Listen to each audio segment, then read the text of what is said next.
Beri nama pedang ini Naga Puspa. Selamatkan dia. Jangan sampai jatuh ke tangan pendekar berwatak jahat.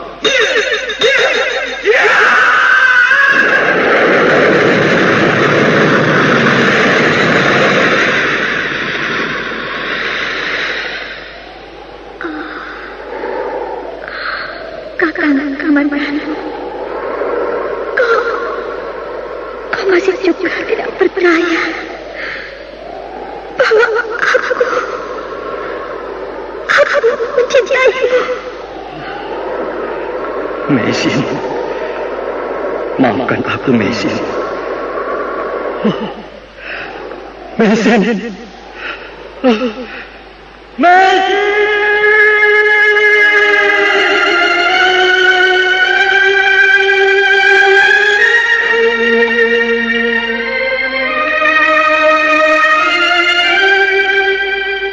Tutur Tinula.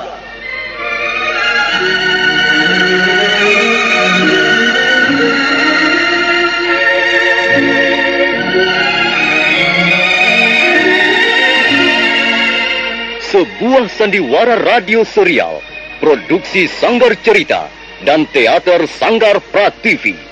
Sebuah kisah dengan latar belakang sejarah runtuhnya Singasari dan berdirinya Kerajaan Majapahit.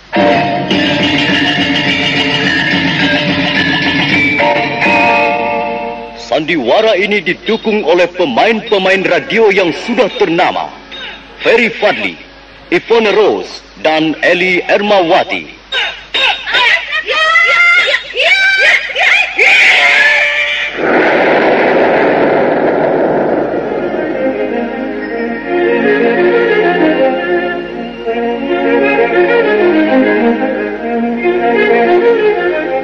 Cerita ini ditulis dan diolah oleh S. Tijab, hiasan musik dan sutradara C. Ispriyonoka.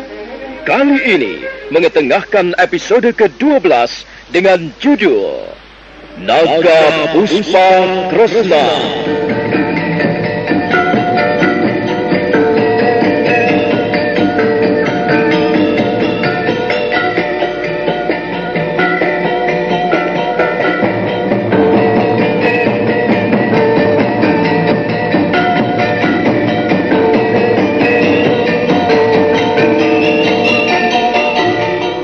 Dalam seri ke-352 ini didukung oleh para pemain: Mario sebagai Kepala Desa Kaliselikur, Ferry Fadli sebagai Arya Kamandanu, Ai sebagai Mendur, Neni sebagai istri Kepala Desa, Arif sebagai Jongkong, dan Asdi Suhastra pembawa cerita. Selamat menikmati.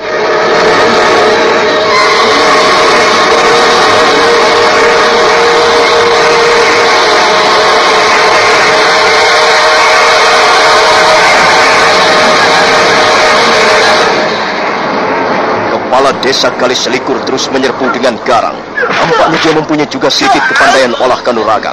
Serangan-serangannya terarah dan gerakannya, sekalipun kepala desa itu sudah cukup tua, masih cukup lincah. Tapi Arya Kamandanu adalah pendekar pilih tanding. Dengan kemampuan ilmu kanuragan Naga Puspa tahap pertama dan kedua, dia merasa tidak kesulitan untuk menghadapi serangan-serangan kepala desa. Bahkan kepala desa itu seringkali geragapan setiap kali Arya Kamandanu balas menyerang. Ya.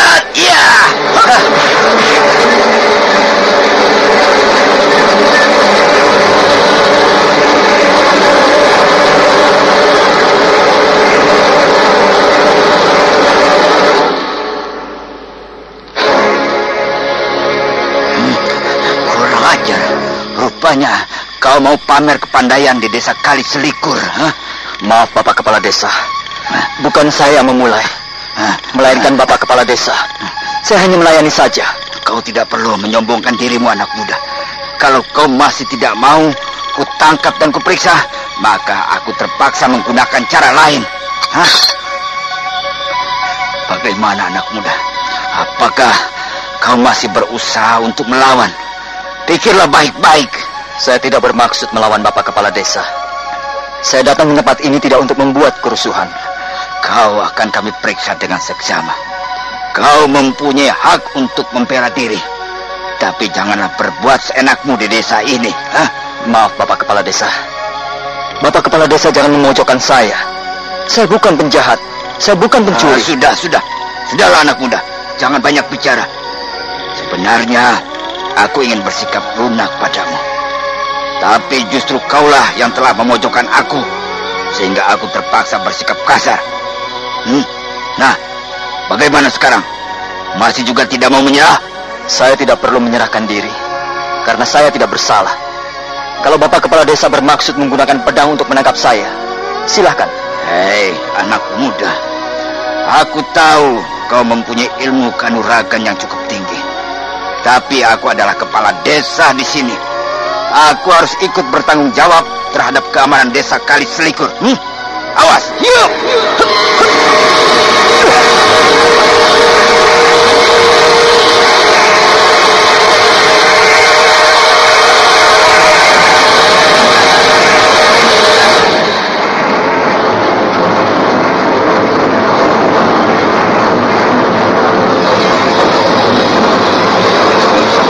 Dengan pedangnya yang berukuran pendek, kepala desa Kali Selikur menyerbu ke arah Arya Kamandanu. Arya Kamandanu berkelit dengan manis ketika mata pedang menyambar lehernya. Kepala desa Kali Selikur ternganga keheranan. Ia sama sekali tidak menduga bahwa Arya Kamandanu mampu bergerak demikian cepatnya. Tapi kepala desa itu ternyata adalah seorang kepala desa yang cukup berani. Kembali dia menyerbu dengan garang. Kembali mata pedangnya menyambar kiri kanan. 10 jurus segera berlalu. Arya Kamandanu tak ingin berlama-lama melayani kepala desa itu. Karena itu dia segera mengeluarkan aji seipi angin. Selanjutnya dia bergerak dengan cepat bagaikan kilat. Telapak kakinya menyepak pergelangan tangan kepala desa. Dan pedang pun terpental jatuh. Selanjutnya Arya Kamandanu menghantam punggung kepala desa dengan telapak tangannya.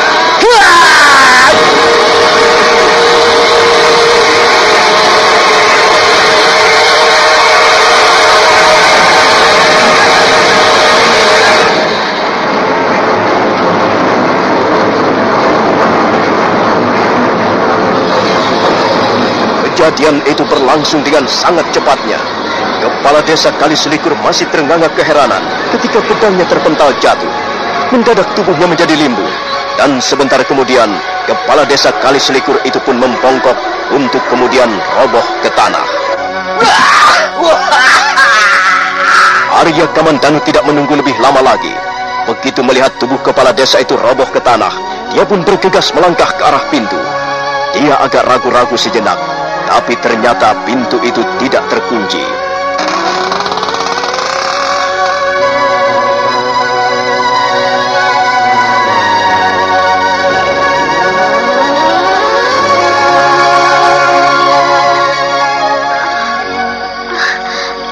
Aduh. Siapa kau ini? Saya sedang sakit, Tuan.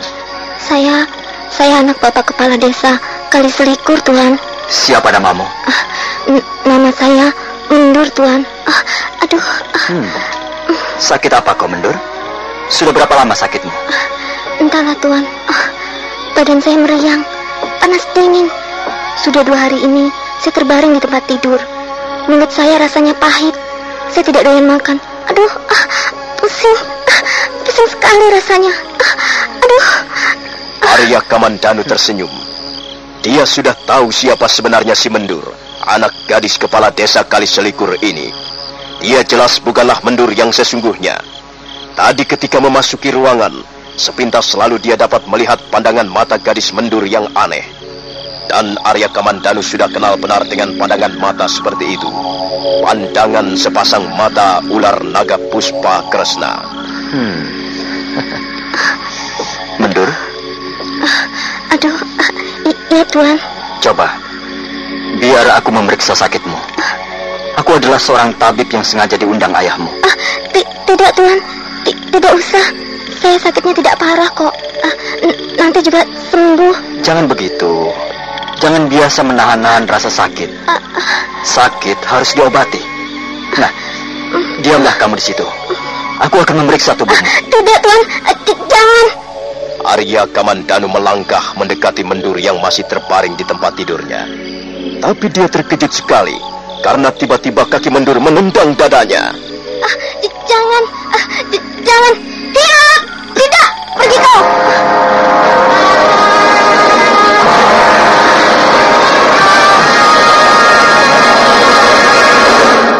Ada apa dengan dirimu, Mendur? Aku akan menolongmu. Mengapa kau malah menendangku? Lihat, meja ini menjadi rusak. Tidak, Tuan. Saya tidak mau diperiksa. Saya harap Tuan segera pergi. Tidak, aku tidak akan pergi. Aku tahu siapa dirimu, Mendur. Saat berikutnya, Arya Kamandanu bergerak bagaikan kilat. Tangannya menyambar pakaian Mendur. Kain itu robek, dan Mendur berusaha menyembunyikan noda hitam di pundaknya bagian kiri. Nah, ketahuan sekarang belangmu. Mau lari kemana kau? Hai siluman! Kau memang cerdik, anak muda. Kau cerdik dan berani. Tapi kau keliru kalau menganggapku remeh. Percayalah, anak muda. Kau tidak akan bisa menangkapku. Kau tidak akan bisa melarikan diri lagi. Kau akan kugenggam dengan kedua belah telapak tanganku ini.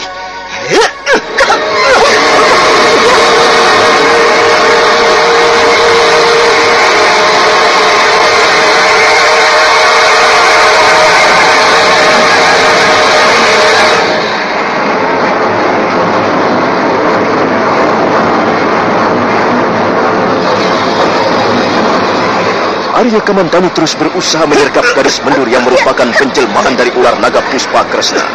Tapi gadis itu ternyata sangat lincah. Tubuhnya licin bagaikan belut. Suatu ketika Arya Kamandanu dapat menangkap tangan si gadis. Tapi buru-buru dia melepaskannya kembali karena tangan si gadis yang sebelah menampar wajahnya. Dan tamparan itu terasa panas serta menyakitkan. Setelah menampar, gadis Mendur berusaha untuk melarikan diri melewati pintu belakang. Awas, jangan lari! Mau lari kemana kau? Hai siluman!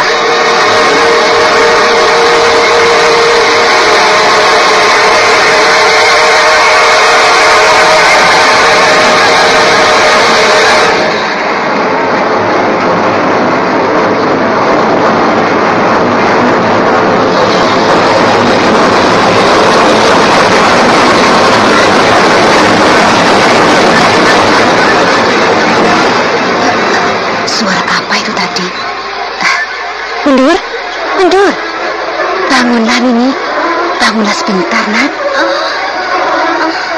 Aku masih ngantuk sekali, Bu. Bangunlah sebentar. Seperti ada barang pecah di ruangan sebelah. Bangun sebentar, nak. Ada apa, Bu? Aku mengantuk sekali. Ada suara mencurigakan di sebelah, di ruangan sebelah. Sepertinya ada barang pecah berantakan. Mungkin tikus, Bu, atau kucing. Mungkin mereka sedang mencari makanan di sebelah. Biarkan saja, Bu. Bukan, Mendur. Jelas bukan kucing, juga bukan tikus. Tadi samar-samar aku mendengar seperti ada suara orang berlari di halaman belakang. Begini saja, kau tunggu di sini dulu ya. Iya, Bu. Aku mau melihat ke halaman sebentar. Hati-hati ya, Bu. Kau kunci saja pintunya dari dalam. Iya, Bu.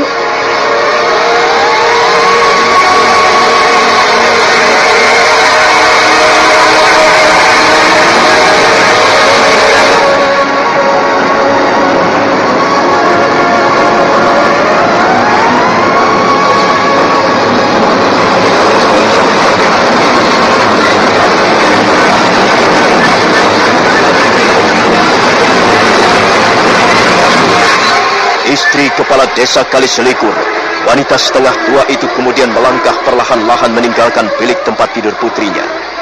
Pintu terdengar dikunci dari dalam. Istri kepala desa terus melangkah mengendap-endap menuju ke halaman depan.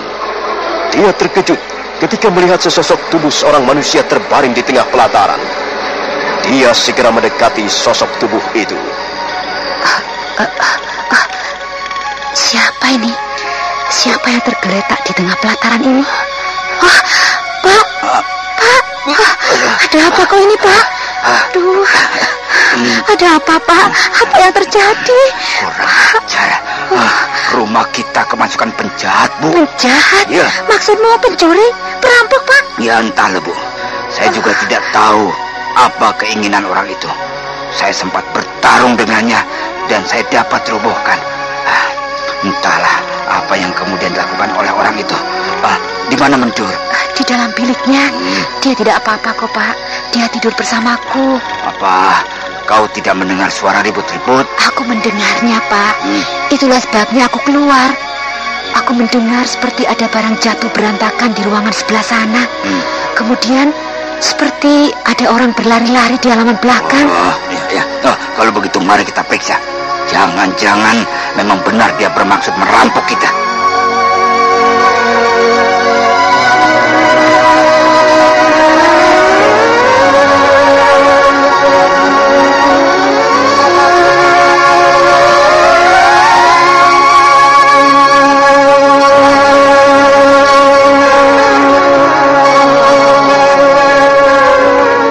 Kepala desa Kaliselikur dan istrinya segera memeriksa rumahnya.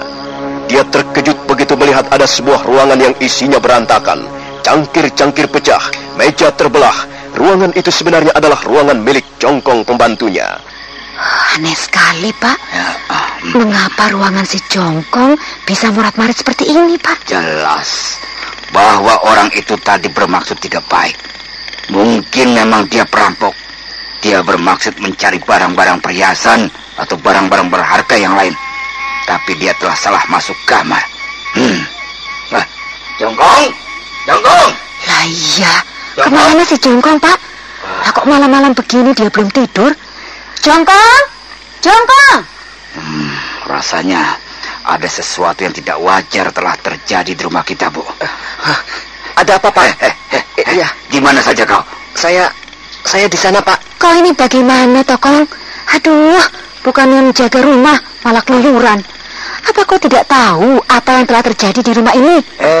Jongkong. Iya. Kau baru saja ada di mana? Di sana, Pak.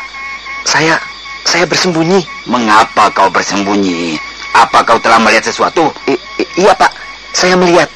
Saya melihat Bapak Kepala Desa sedang berkelahi dengan seseorang. Saya takut sekali, Pak. Saya takut. Lalu saya bersembunyi. Di sana itu di balik lumbung padi, Pak. Jadi kau melihat aku sedang berkelahi dengan seseorang? Iya, Pak. Saya melihatnya dengan jelas. Tapi maaf, Pak. Saya tidak berani membantu. Jadi kau melihat apa yang dilakukan orang itu, Jongkong? Loh, di mana Nini Mendur ini? Kau jangan main-main, Jongkong. Kau jangan main-main, Jongkong. Jangan berputar-putar. Kalau kau mempunyai keterangan, katakanlah dengan jelas. Ayo. Iya, Pak. Iya, saya memang melihat orang itu. Dia memasuki bilik saya, Pak. Iya, memang ruangan bilik saya tidak saya kunci. Saya memang belum ingin tidur kok. Jadi kau tahu apa yang dilakukannya di ruangan bilikmu itu? Kong, aku mendengar ada suara barang jatuh berantakan. Arahnya ya dari ruangan bilikmu itu. Iya, Bu. Saya mendengar ada orang yang sedang bertengkar. Entahlah siapa mereka. Tapi sepertinya laki-laki dan perempuan. Perempuan? Iya. Apa kau menyimpan perempuan di rumahku ini, Jongkong? Tidak, Pak, tidak. Perempuan itu sepertinya Nini Mendur, Pak. Jangan ngaco kok, Jongkong. Mendur tidur bersama aku. Iya. Lagi pula buat apa Mendur keluyuran ke ruangan bilikmu? Tapi saya dapat mendengarnya dengan jelas, Bu. Benar, Bu, saya tidak berdusta. Saya mendengar suara Nini Mendur. Bahkan saya mendengar Nini Mendur tertawa-tawa. Kemudian terdengar seperti orang baku hantam di dalam ruangan bilik saya. Sudah. Iya, Pak. Keteranganmu semakin bertambah tidak beres saja. Sudah, sekarang bunyikan saja kentongan. Panggil warga desa. Kumpulkan mereka di halaman depan sana. Iya, Pak. Jongkong, pembantu yang masih muda usia itu, kemudian melompat ke arah gardu balai desa. Dan sebentar kemudian terdengar bunyi kentongan bersahut-sahutan.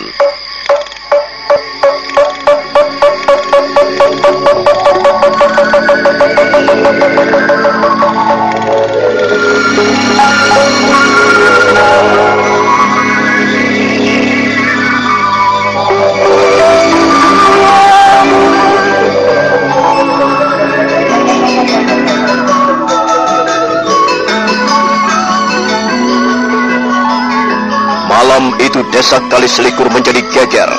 Demikian mendengar bunyi kentongan bersahut-sahutan, warga desa segera terbangun dan mereka berbondong-bondong pergi ke rumah kepala desa.